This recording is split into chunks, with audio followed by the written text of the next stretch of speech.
Dugong is marine mammals protected in Thailand more than 30 years.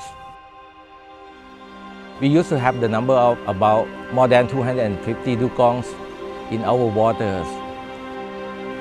Now, there is only 100 dugong left in Thailand. My name is Kongkiet Kiti Banawong. I am a marine research specialist from Department of Marine and Coastal Resources. In the past 2 years, we have a problem of seagrass die-off. Dugong faces the problem of starvation, sickness, and lead them to migrate to other seagrass areas.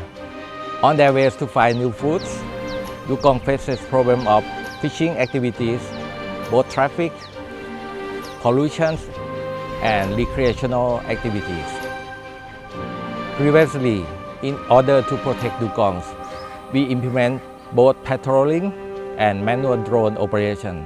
Our main concern right now is we have too many dugong areas to be protected.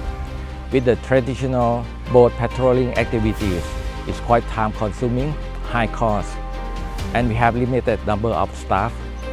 Additionally, both activities create negative impact to dugongs' living environment. In order to resolve the problems, we implemented the Dock tree from DJI Enterprise.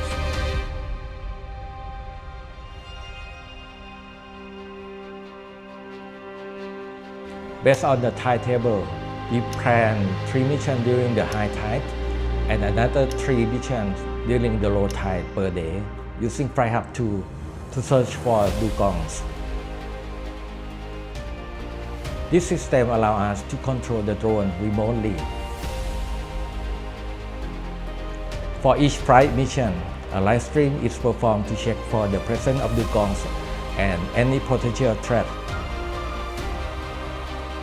If necessary, the reinforcement will be sent to the site.